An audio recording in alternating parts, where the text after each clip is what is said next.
In this video, we will show you how to connect and configure the Airzone-Daikin communication gateway. The gateway is made up of 3 elements: a connector for the Airzone system's main control board and a fixing post, a configuration microswitch, a connector for Daikin AC units. Turn off the power to both your Airzone system and your Daikin AC unit before making the connections. Connect the gateway to the AC unit port on the Airzone's main control board and secure it using the fixing post supplied. Then, connect the gateway to the P1, P2 port on the Daikin AC unit using a 2-core shielded cable.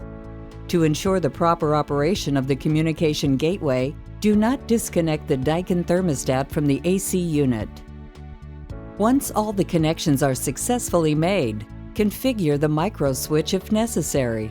The gateway automatically detects the indoor unit fan speeds available. Finally, it's time to power up the Airzone system and the Daikin AC unit. Check all the status LEDs on the gateway to verify correct operation.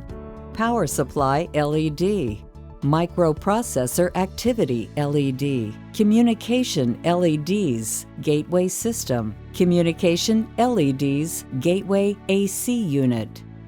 Once the Airzone system is configured, select any operating mode other than stop to generate demand in a zone and check that the Daikin controller receives the commands from the Airzone system.